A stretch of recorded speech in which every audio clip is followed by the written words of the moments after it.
আজকে আমরা ফিজিক্যাল সায়েন্সের যে জায়গাটা পড়ব আমাদের আলো চ্যাপ্টারের মানুষের চোখ, অর্থাৎ এর আগে আমরা সরল ক্যামেরা পড়েছি, সেই সরল ক্যামেরা সম্পর্কে বলেছি। মানুষের চোখও কিন্তু একটি সরল ক্যামেরা, এবং এই যে ক্যামেরা, এটা তো ওই ক্যামেরার মতো একই রকম অনেক কিছু জিনিস আছে যেগুলিকে আমরা আজকে একটু দেখব কী কী জিনিস থাকে। এখানে দেখো আমরা একটি চোখের ছবি এঁকেছি। এই চোখের প্রথমে এটা যেটা আছে, এই প্রথমেই চোখের এটা হচ্ছে কর্নিয়া, ওকে। তারপরে এই যে এই জায়গাটা আছে এটা হচ্ছে কনীনিকা, এটাও একই। এখানে যে একটি তরল পদার্থ থাকে এটার নাম হচ্ছে অ্যাকুয়াস হিউমার। তারপরে একটি লেন্স থাকে, ঠিক যেরকম আমাদের ক্যামেরাতে লেন্স ছিল এরকমই একটি লেন্স থাকে। এবার লেন্সের পরে এই যে জায়গাটা, এই জায়গাটাকে আমরা বলছি রেটিনা। এই রেটিনাতে কিন্তু প্রতিবিম্বটা তৈরি হয়। আবার এইখানে একটা জায়গা আছে, এটাকে বলা হচ্ছে অন্ধবিন্দু, অর্থাৎ এখানে চোখের সমস্ত নার্ভগুলি, সমস্ত নার্ভ, সেই নার্ভগুলি কিন্তু এখানে যুক্ত হয়েছে এবং এদিক দিয়ে মস্তিষ্কে গেছে, যে কারণে এই জায়গাতে যদি কোনো প্রতিবিম্ব গঠিত হয় তাহলে সেই প্রতিবিম্বকে আমরা দেখতে পাই না, তাই এটাকে বলা হচ্ছে অন্ধবিন্দু। এবার আমাদের ফিজিক্যাল সায়েন্সে আরও চোখের অনেক জায়গা আছে, তোমরা ছবিতে দেখতে পাবে। তোমরা জীবনবিজ্ঞানও এই বিষয়টাকে একটু পড়েছো, কিন্তু আমাদের মূল কথা যে বিষয়টা আমরা পড়ব সেটা হলো চোখের মধ্যে বা চোখের দ্বারা কিভাবে প্রতিবিম্বটা তৈরি হয়। সেই প্রতিবিম্ব তৈরির নীতিটা আমরা আগে একটু দেখে নিই। এক্ষেত্রে কি হয় না, চোখের জন্য দূরের কোনো বস্তু থেকে আলোকরশ্মি আসবে, এবং দূরের যে বস্তু থেকে আলোকরশ্মি আসবে সেই আলোকরশ্মিগুলি হবে সমান্তরাল। তাহলে এই রকমভাবে আলোকরশ্মি আসবে দূরের বস্তু থেকে, ওকে।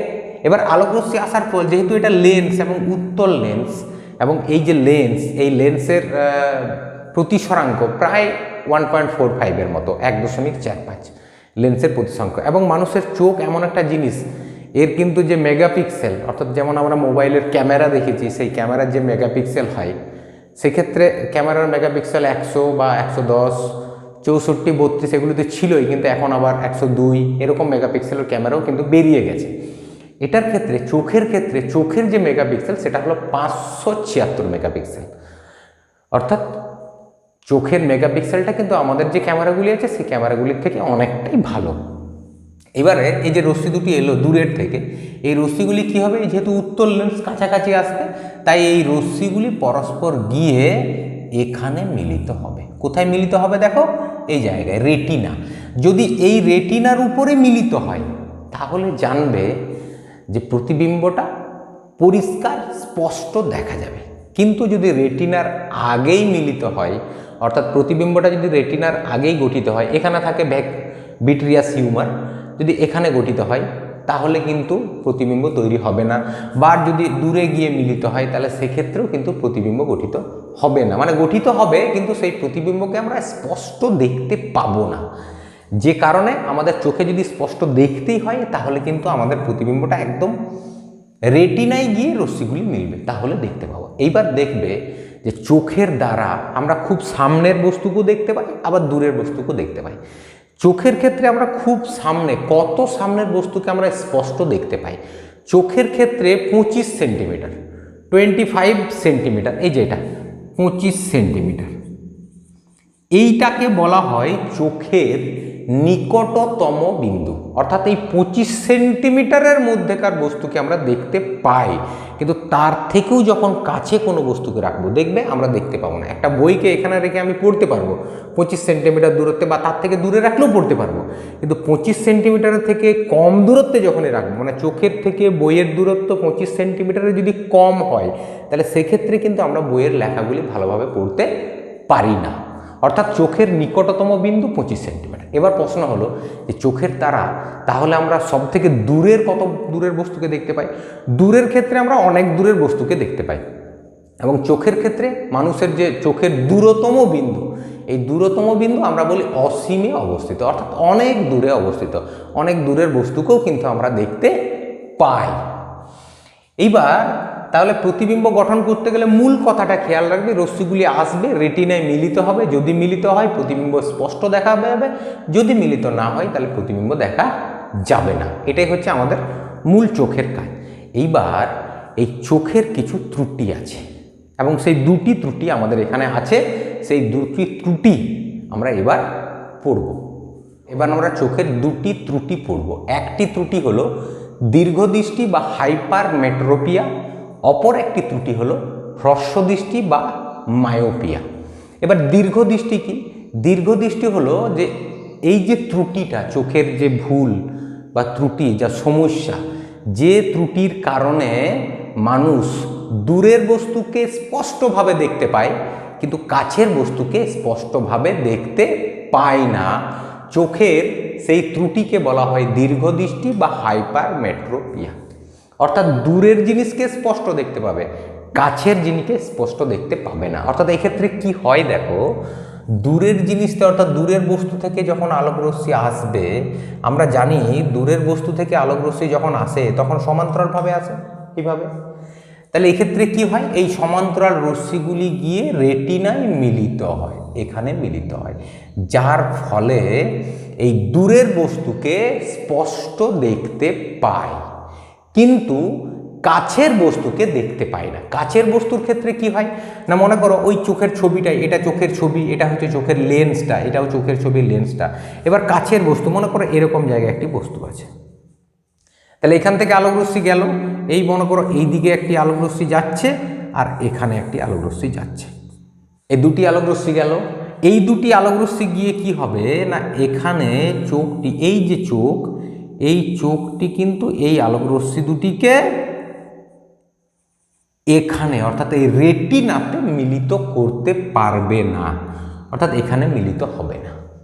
অর্থাৎ কি হলো, দূরের বস্তুর ক্ষেত্রে রেটিনায় রশ্মিগুলি মিলিত হলো, রেটিনাতে প্রতিবিম্ব তৈরি হলো, যার ফলে দূরের বস্তুকে স্পষ্ট দেখা যায়, কিন্তু কাছের বস্তুর ক্ষেত্রে রশ্মিগুলিকে অতটা বেঁকে নেই, অর্থাৎ অতটা বাঁকাতে পারেনি, প্রতিসরণ হয়নি সেরকম। তাই সেক্ষেত্রে এই চোখ বা এই যে সমস্যা চোখের, এখানে কি হয়, কাছের বস্তুর প্রতিবিম্বটা কিন্তু রেটিনার অনেক পরে গঠিত হলো, অর্থাৎ রেটিনাতে কিন্তু প্রতিবিম্ব গঠিত হলো না, পরিষ্কার প্রতিবিম্ব পাওয়া গেল না, যার ফলে এই ত্রুটির কারণে মানুষ দূরের বস্তুকে স্পষ্ট দেখতে পাবে কিন্তু কাছের বস্তুকে স্পষ্ট দেখতে পাবে না। তাহলে কি করতে হবে না, দেখো এই কাছের বস্তুকে দেখতে গেলে এই রশ্মিগুলিকে আরও কাছে নিয়ে আসতে হবে। দেখ, রশ্মিগুলিকে কাছে নিয়ে আসতে পারে কোন লেন্স? আমাদের কাছে একটি লেন্স আছে, সেটা হচ্ছে উত্তল লেন্স। এই উত্তল লেন্স কিন্তু রশ্মিগুলিকে কাছে নিয়ে আসতে পারে, কারণ উত্তল লেন্সকে আমরা বলেছিলাম অভিসারী লেন্স।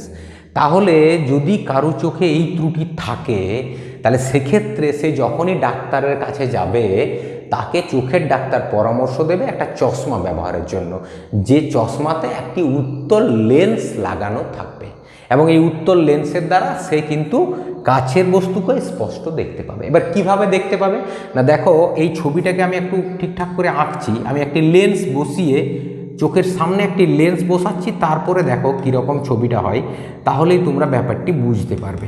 চোখের সামনে আমি একটি লেন্স বসাচ্ছি, তাহলে তোমাদের ব্যাপারটি কিন্তু ক্লিয়ার হয়ে যাবে। এই যে আমাদের চোখ, এটা আমাদের চোখ, এটা আমাদের চোখের লেন্স, এটা লেন্সটা। এবার চোখের সামনে আমি কি করলাম, একটি উত্তল লেন্স বসালাম, এইটা একটি উত্তল লেন্স বসালাম, অর্থাৎ একটি চশমা, যে চশমাতে উত্তল লেন্স লাগানো থাকবে। এবার এ কি করবে, এই যে আলোকরশ্মি, এই আলোকরশ্মিগুলি প্রথমেই একটু কাছে নিয়ে আসবে, তাহলে এখান থেকে আলোকরশ্মিগুলি কাছে চলে এলো, তারপরে চোখের লেন্সে পড়লো, এটা কিন্তু চশমার লেন্স। এবার চোখের লেন্সে পড়ার পর দেখো রশ্মিগুলিতে সমান্তরাল হয়ে গেল। এখন আমরা জানি সমান্তরাল রশ্মি যদি এই লেন্সে পড়ে, চোখের লেন্সে, তাহলে সে কিন্তু রেটিনায় চলে যাবে। তাহলে এক্ষেত্রে রশ্মিগুলি কিন্তু কোথায় গিয়ে মিলিত হবে বলো তো, রেটিনায় গিয়ে মিলিত হবে। অর্থাৎ কি দাঁড়ালো দেখো, এই যে ত্রুটি, কি ত্রুটিটা, এই ত্রুটির কারণে মানুষ দূরের বস্তুকে স্পষ্ট দেখতে পায়, কাছের বস্তুকে স্পষ্ট দেখতে পায় না, এটাকে দীর্ঘদৃষ্টি বলা ছিল। এই ত্রুটি প্রতিকারের জন্য কি করতে হবে, এই ত্রুটি প্রতিকারের জন্য উপযুক্ত ফোকাস দৈর্ঘ্য সম্পন্ন একটি উত্তল লেন্স ব্যবহার করতে হবে। এই উত্তল লেন্স ব্যবহার করলেই কিন্তু কাছের বস্তুকেও স্পষ্ট দেখা যাবে। বোঝা গেল? এটা হলো চোখের একটি ত্রুটি, দীর্ঘদৃষ্টি বা হাইপারমেট্রোপিয়া। এবার দ্বিতীয় ত্রুটিতে যাই, হ্রস্বদৃষ্টি। এটা কি জিনিস? হ্রস্বদৃষ্টি হলো যে ত্রুটির ফলে মানুষ এই যে দূরের বস্তু, এই দূরের বস্তু এইটা, এই দূরের বস্তুর আলোগুলি কিন্তু রেটিনার আগেই মিলিত হবে, এখানে মিলিত হয়ে গেল। অর্থাৎ এই দূরের বস্তুকে এই চোখ স্পষ্ট দেখতে পাবে না, কারণ রেটিনাতে তো প্রতিবিম্বটা গিয়ে গঠিত হলো না। এই আলোকরশ্মি দুটি যদি রেটিনায় গিয়ে মিলিত হতো এখানে এই এলাকায়, তাহলে দেখা যেত, কিন্তু রেটিনায় গিয়ে মিলিত হলো না, সুতরাং দূরের বস্তুকে স্পষ্ট দেখতে পাই না। এবার কাছের বস্তুর ক্ষেত্রে কি হয়? কাছের বস্তুর ক্ষেত্রে আলোকরশ্মি গেল, এই যে একটা কাছের বস্তু, এখান থেকে আরেকটি আলোকরশ্মি গেল, এই দুটি আলোকরশ্মি গিয়ে রেটিনায় মিলিত হয়েছে, এটা। অর্থাৎ যদি এই ত্রুটি থাকে, যেটাকে বলি হ্রস্ব দৃষ্টি বা মায়োপিয়া, এই ত্রুটি কি না, যে ত্রুটির ফলে মানুষ কাছের বস্তুকে স্পষ্ট দেখতে পায় কিন্তু দূরের বস্তুকে স্পষ্ট দেখতে পায় না, রেটিনায় প্রতিবিম্ব গঠিত হয়নি। এখন আমরা জানি দূরের বস্তুকে আলো তো সমান্তরালভাবে আসে, তাই দূরের বস্তুর আলো সবসময় খেয়াল রাখবে সমান্তরালভাবে আসবে, আর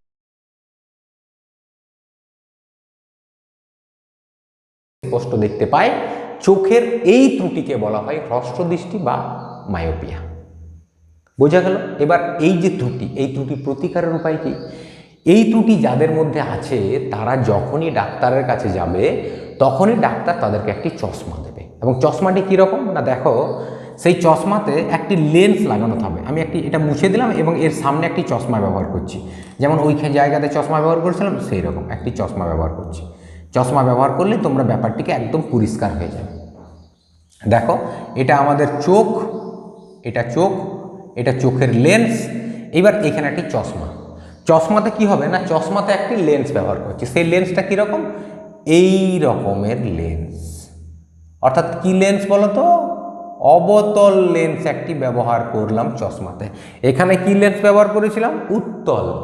দীর্ঘ দৃষ্টির ক্ষেত্রে উত্তল লেন্স, এখানে যে লেন্সটি ছিল সেই লেন্সটি লাগানো হয়েছিল উত্তল লেন্স। অর্থাৎ দীর্ঘ দৃষ্টি প্রতিকারের জন্য উত্তল লেন্সের প্রয়োজন। এবার হ্রস্ব দৃষ্টি প্রতিকারের জন্য অবতল। কেন না, এখানে আলোকরশ্মিগুলি কাছেই মিলিত হয়েছিল, তাদেরকে তো দূরে নিয়ে যেতে হবে, দূরে সরানোর জন্য যে লেন্সটা কাজ করে সেটা হচ্ছে অবতল লেন্স। এবার কি হবে দেখো, এই আলোকরশ্মিগুলি এখান থেকে একটু দূরে ছড়িয়ে যাবে, এভাবে এখান থেকে একটু দূরে এইভাবে ছড়িয়ে যাবে। অবতল লেন্স রশ্মিগুলিকে তো দূরে করবে, কারণ অবতল লেন্স আমরা জানি অপসারের লেন্স বলে, রশ্মিগুলিকে দূরে ছড়িয়ে দেয়। এইবারে দেখো যখন রশ্মিগুলি দূরে ছড়িয়ে গেল, এই যে দেখো রশ্মিগুলি দূরে ছড়িয়ে গেল, সেটাকে ঠিক প্রতিবিম্ব গঠন করতে পারবে, তাহলে এই দূরের রশ্মিকে ঠিক রেটিনাতে মিলিত করে দেবে এই ধরনের চোখ। ওকে, তাহলে এই ত্রুটি যাদের মধ্যে থাকবে হ্রস্ব দৃষ্টি, তাদেরকে যে লেন্সটি ব্যবহার করতে হবে সেই লেন্সটি হলো অবতল লেন্স। অর্থাৎ হ্রস্ব দৃষ্টি প্রতিকারের উপায়টি হলো উপযুক্ত ফোকাস দৈর্ঘ্য সম্পন্ন অবতল লেন্স ব্যবহার করে হ্রস্ব দৃষ্টি প্রতিকার করা যায়।